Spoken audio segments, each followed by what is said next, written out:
Hello, first graders. It's Mrs. Garcia again, and I am back to read you another story. And today we are going to read one of my favorite stories called Stand Tall, Molly Lou Melon. That's Molly Lou Melon right there. She is such a sweet little girl, and guess what? She is starting first grade just like you guys. And so we're going to read how her first few days of first grade go, and we're going to learn a lot about her grandma's advice that she gave her about how she can stand tall and stay true to herself, especially when she starts first grade. Now, this is written by Patti, Lovell, and like I said, it's one of my very favorites. Stand Tall, Molly Lou Melon. Stand tall, Molly Lou Melon.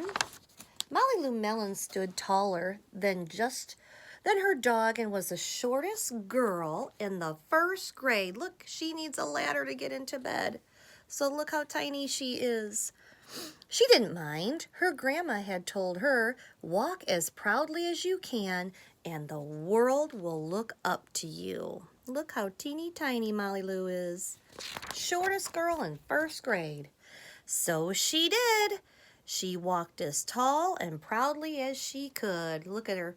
She's coming down the staircase right there. Look at all her animals watching her. Molly Lou Melon had buck teeth. That's big front teeth that stuck out as far as she could stick pennies on them. So her buck teeth stuck out so far that she could stick pennies on them. She didn't mind. Her grandma had told her, smile big and the world will smile right alongside you. So she did. Look at her. She smiled as big as she could. She didn't care. That's what you call buck teeth. She could put the pennies on those. Molly Lou Melon had a voice that sounded like a bullfrog, squeezed by a boa constrictor. She didn't mind. Her grandma had told her, sing out clear and strong, and the world will cry tears of joy. So she did. She did. She sung out loud and clear. Seems like all the bugs like listening to her sing. Molly Lou Melon was often fumble-fingered, which is another way of saying she was clumsy.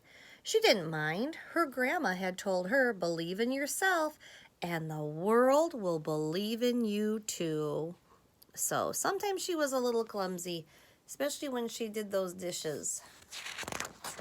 So she did. She believed in herself. Look at her. She's on the tightrope. She made a tightrope in the living room. And all her pets and friends are amazed. Then Molly Lou Melon moved to a new town and she had to say goodbye to her grandma and all her friends. So she had to say goodbye to Grandma and all her friends that she had because she was moving to a brand new town.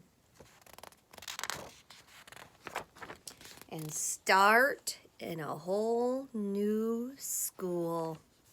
There she is, getting on the bus. And she feels so tiny, probably kind of a little bit scared too. On the first day of school, Ronald Durkin called her Shrimpo in gym class. And when the game started, Molly Lou Melon caught the football and she ran underneath the legs of Ronald Durkin. See, she made him go upside down. She ran underneath the legs of Ronald Durkin and she scored a touchdown. And all the children thought, wow, she's good. And Ronald Durkin felt very foolish. On the second day of school, Ronald Durkin called her Bucky-Tooth Beaver. Molly Lou Melon took out her pennies and stacked 10 high on her teeth, and she smiled as big as day.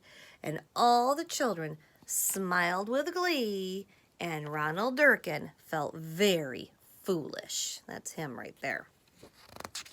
She's pretty talented. On the third day of first grade, Ronald Durkin said, "You sound like a sick duck. Honk, honk."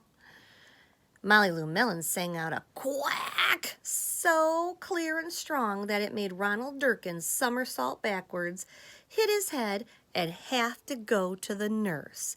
And all the children cried with joy to be free of Ronald Durkin for the rest of the afternoon, and Ronald Durkin felt very foolish.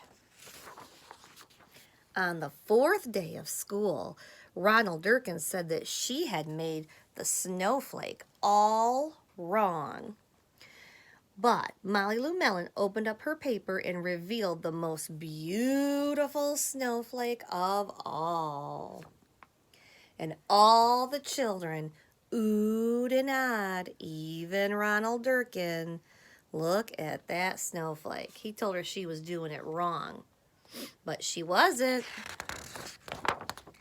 On the fifth day of school, Ronald Durkin brought Molly Lou Melon a stacking penny for her tooth, and he smiled at her. So he's finally ready to make friends. And that night, Molly Lou Melon took out a pencil and paper and wrote a letter to her grandma. "Dear Grandma, I wanted to tell you that everything you told me was exactly right. Love, Molly Lou Melon." And look, Grandma had all that great advice because she was little too, just like Molly Lou. So that's how she had all that great advice.